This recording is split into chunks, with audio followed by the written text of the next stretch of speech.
Hello and welcome to this video tutorial and beginner's guide for how to use and optimize Gmail. Gmail is a free email provider from Google. Multiple billions of people use it worldwide. It's very much trusted. And in this video, we're going to cover everything from creating your first Gmail account, switching between them, and then how to use even some advanced AI features with Google's Gemini.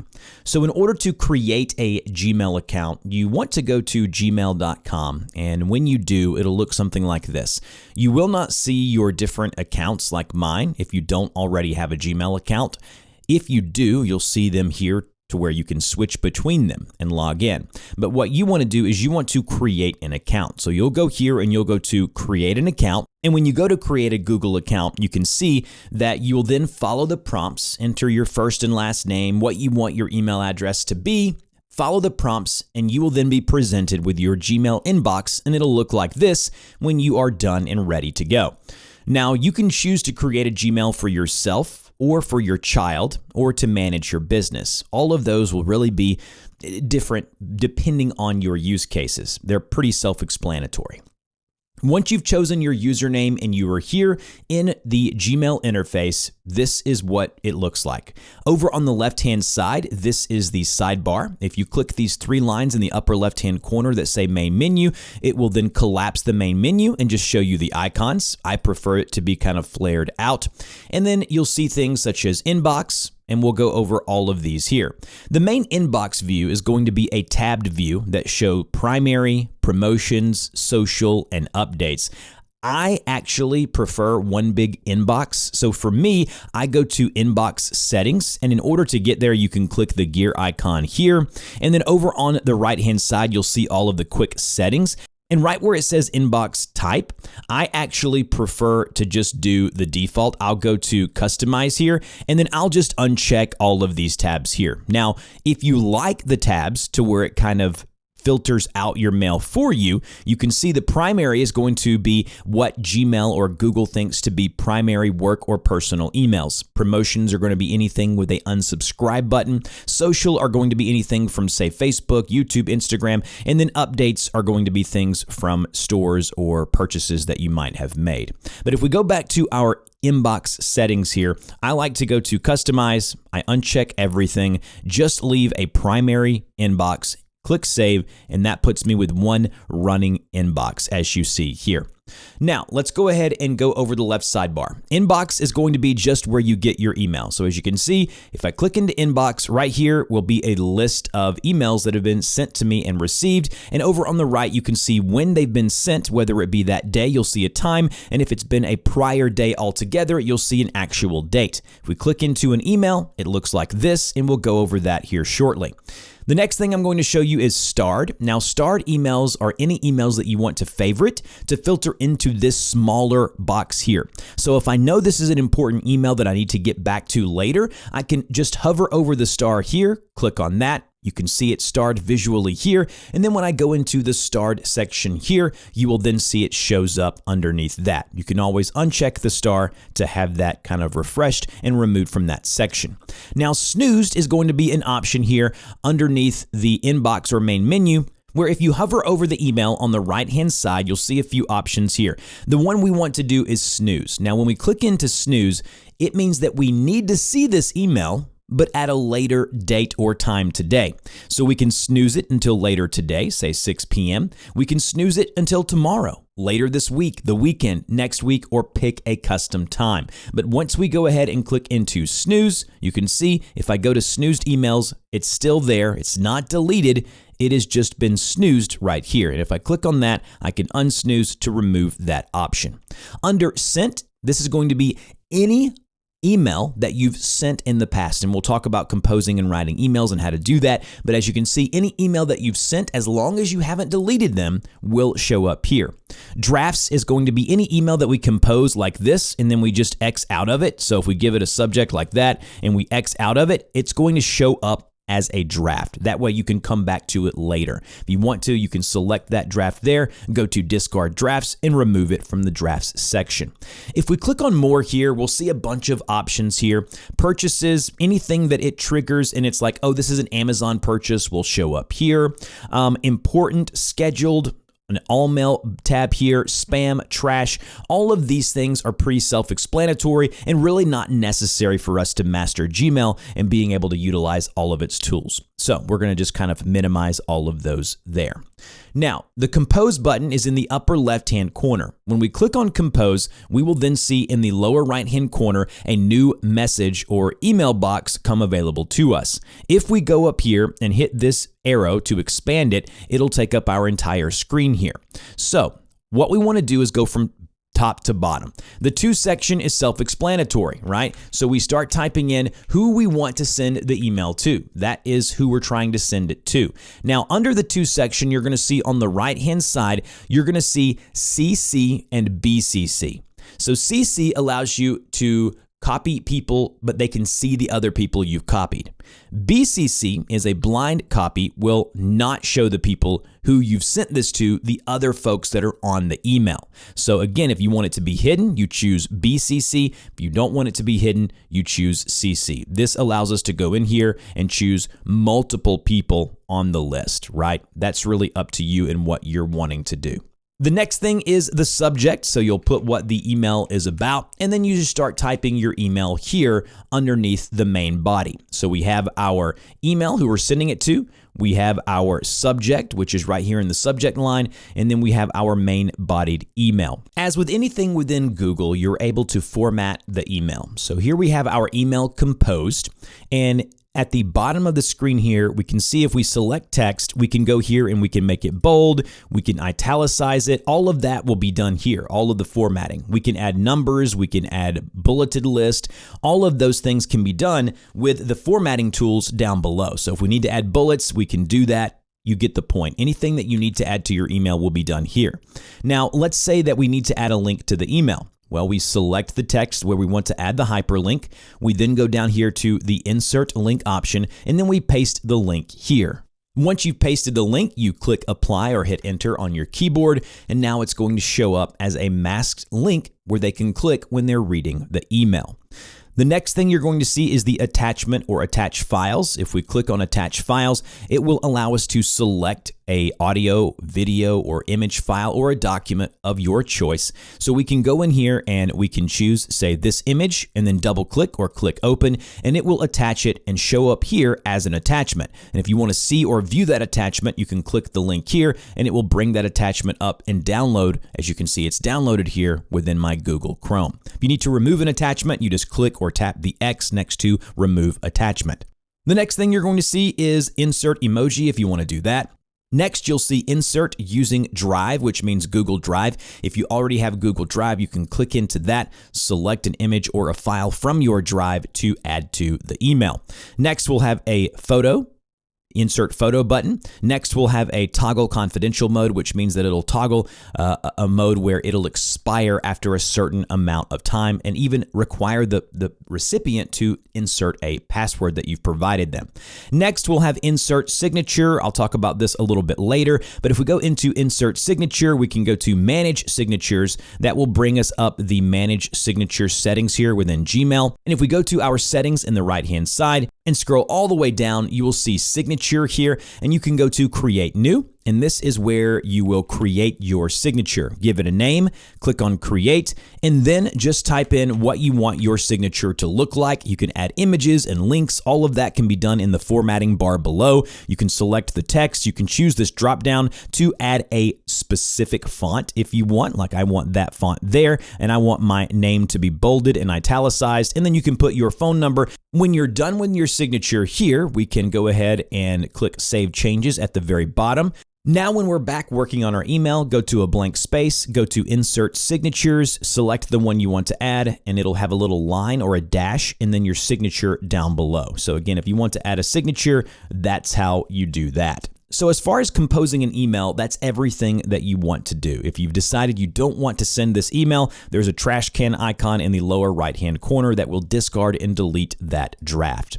Now, the next thing that I want to show you is the search bar up at the top. So this search bar will search your entire Gmail history as long as the emails have not been completely deleted. So I brought up my main email now, and as you can see, I went to the search bar and I searched for eBay.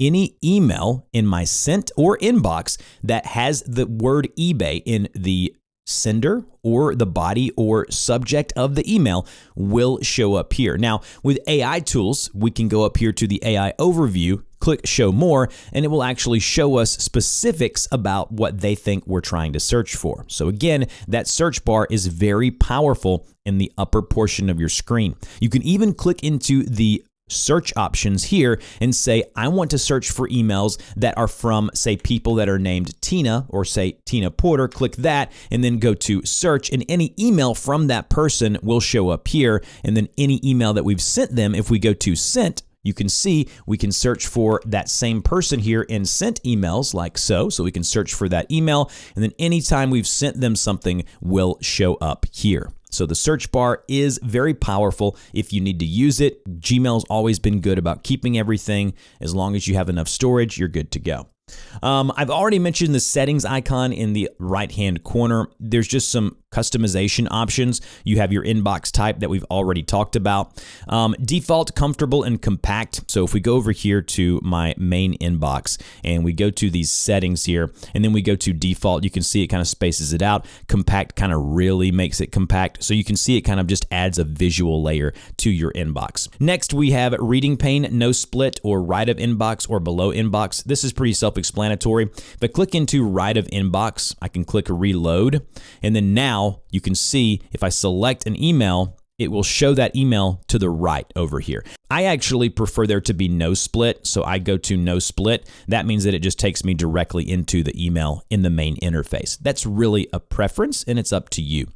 Email threading, conversation view is one of the most powerful, important things within Gmail.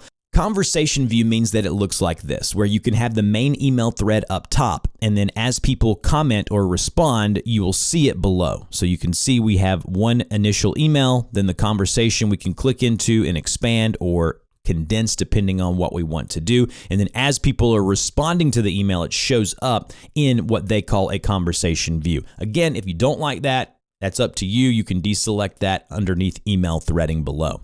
Now, as far as the see all settings here, this is a bunch of stuff that we really don't need to cover here, but I would filter through this to see if there is a setting that you may want to go into and change. The last thing I wanted to show you in sending a message is that you can actually schedule to send an email.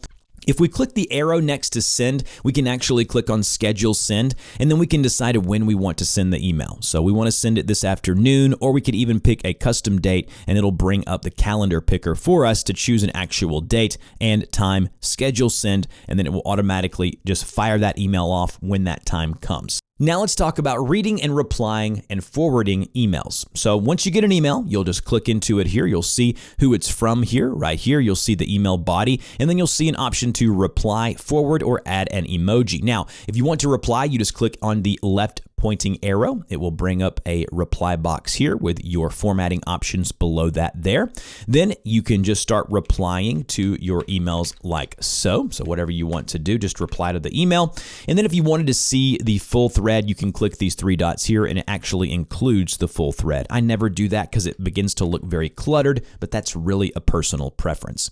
Once you're ready to send, you just click the send option here. And as you can see, here is the initial email, and here is the reply back to the conversation thread that we mentioned earlier. Now, you can also favorite or star an email from the conversation view. You can reply to a specific thread by clicking or hovering over the reply arrow here. I can go to reply, add another reply, or I can hit the trash can icon to create that. Then the three dots here, you can click those to where I can reply, forward, delete, report as spam, filter message, translate, If you want to see the entire thread, and you can see I have to click into it to see that, you can click the little up and down arrow right here that says expand all. Click into that. That will show the entire thread of that email. If you wanted to forward an email, let's say you got an important email, but you need to forward it to your spouse, whatever it may be, click on forward right here. It will then attach that email, and then you can say what you want to say. So just say what you want to say here, and then type in who you want to send the forward email to, and then go to send, and that will forward them that entire email thread. And now I'm over on the other email, and you can see what it looks like when you get forwarded an email. Here's the entire message that I wanted to forward, and you can see it shows FWD as this email has been forwarded. So again, we're starting to see the power of those conversation threads. Now let's start talking about organizing your Gmail inbox. So there's a lot of things we can do. There's something called labels, and then there are folders. So one email can have multiple labels, but it can only be in one folder. So let me explain what I mean. So right here on the left-hand sidebar under our main thing here, we'll see labels. If we click the addition symbol here, we will give this a new name. So we'll name this label work. If you have other labels, you can click nest label under and then select a parent label to put that under, but we don't have that. So we'll click create. Now, if we go to our label here, click the three dots, we can change a few different things. We can give the label a color, so it can be a nice little color here. We can also, in label list, we can show if unread or hide. Again, in a message list, we can do the same. That's really up to you. But if we go to edit here, we can change the name and the way the label is shown. If we wanted to add an email to a label, we could just click and hold that email, drag that on top of the label. And now look, if we go into label here, that's going to show up underneath our work label. As you can see, there's the work tag as we're in that thread. If we wanted to, we could click the X here. That will remove it from that label, and it will then re-show up here in our inbox. So these labels act as folders, so you really don't need to create anything other than labels. Now, you can create automated kind of filters to where emails with specific things in them. So if I go to my main email inbox here, I have a label that has anything from my website, which is Squarespace, will automatically go to a label called YouTube Coaching. So what I do is underneath the settings tab, underneath the gear icon, I will go to see all settings. And then what I do is I go to labels, and then I will see some labels here. So the one that is titled YouTube Coaching right here. In order to set up a filter that will automatically filter things into a specific label, go to More Settings and then go to Filters and Blocked Addresses and then go to Create a New Filter. So you can say if there is an email from this person, so we'll say an email from that email, or it has this in the to column, or it has this in the subject, you get it. You can kind of give the filter, kind of requirements here. Basically, what we'll do is we'll go ahead and go to create filter. So it's from that person. We're going to create that filter. You can do a bunch of things. If it's from a person you don't want, you can skip it. You can archive it. You can mark it as read. You can automatically favorite it. But the one we want to do is we want to go to apply the label, choose the label, work, create filter. Now, anytime a person from this email address sends me an email, it will automatically be filtered into the work label here. Now let's start talking about the AI features within Gmail, because it's a very important thing. So if we go to compose an email here, go ahead and make it a little bit bigger. We will then see an option here with a pencil and a little star or diamond icon. That is the Gemini icon. We can go to help me write. We want to write an email that's a simple email requesting donuts. So go ahead and hit enter into the Gmail tab, and you can see it will begin to write and create an email. Dear whoever, I hope you're having a good day. Could you please provide some donuts for, and it's going to write the email for you. Now that's using the Gemini or the Google tool here. And what we can do is we can recreate that if we don't like the result. We can refine that by clicking the refine button here. We can formalize it. We can elaborate. So if we want it to be a bit longer, we can click on elaborate. You get the point. Now, when we're happy with what Gemini's created for us, we can then go to insert, and it will automatically insert that as an actual composition in our email. Another feature with AI within Gmail is the option to, whenever you're replying, you can see that the reply or help me write. So we can say things like keep conversation going and reply and hit enter, and it'll take the context from the email. And then it says, you can see, hey, I'm working on getting those forms ready for the meeting. So you can use AI to help you respond if you're not wanting to type out the full emails. I've already talked about the search option in the AI summaries, which is, everything that AI offers there within the inbox. You can have it proofread, check your grammar, tone, style, and then there's going to be new views coming like an AI inbox and things of that nature. If you're using Google Chrome as your provider for a browser, you can see there's an Ask Gemini option up here. So I can click into an email, go to Ask Gemini, and you can begin asking Gemini about specific emails that are in the box that you're seeing now. Now, let's take a look quickly at Gmail on mobile. Here it is on my iPhone. It's just in the App Store as a free download. You'll be presented with your inbox, as you can see here, that I can scroll through. As you normally would compose an email, there will be a compose button that is in the lower right-hand corner. Select who you want to send the email to, give a subject, type the email out, and then the little send email button in the upper right-hand corner. Make sure you add a subject, type something out, hit send, and then it will begin to send that. Any unread email will show as a darker or bolder color. As you can see here, that's showing as unread. When you're in an email, you have a couple of options in the upper right-hand corner. We have the Gemini button. It's the diamond. Tap into that. It will bring up the Gemini How Can I Help You Today tool, and that's the AI features within Google. It'll have an archive button, which is the down arrow. If we tap that, it will automatically archive that. If you want to undo, just tap undo. And then the other options there will be delete, the trash can icon, and mark as read or unread, which is the little email with a dot in the right-hand corner. We can star an email by tapping star there. It'll automatically favorite that email. We'll have a reply and forward button there at the very bottom where we can tap into to either reply as such or forward by tapping the right-hand arrow and forward to a specific individual. There are the three horizontal dots that we can tap in the upper right-hand corner to bring up all of these options where we can move it to a specific label. We can mark it as not important. We can snooze, add to task, and do a number of different personalized things. But for the most part, it's very simple, very easy to understand. It is almost a one-to-one from the desktop version. The only difference is the interface is more condensed down. If you want to bring up the sidebar to bring up the options, you tap the three little horizontal or pancake lines in the upper left-hand corner. That will bring up your sidebar to see all of your labels, all of your filters, and all of the different views of your inbox. Another cool thing is you can swipe left or right on your screen to either mark as read or to the right will archive. If you tap and hold on an email, you will see a couple of options to select that email. When you do that, it'll give you the ability to select multiple emails at once or select all, and then add specific things like deleting, marking them as read, or archiving multiple messages at once. Just like so. Very simple, very nice and clean interface. All of that done here within the iPhone app. If you're on an Android, it'll look almost identical depending on the size of your screen. That's it. That's everything you need to know to master Gmail. There will be some frequently asked questions in a pinned comment down below. If there's something I didn't cover that you wanted me to, ask in the comment section. If this helped, like, share, and subscribe, and I'll see you guys in the next video.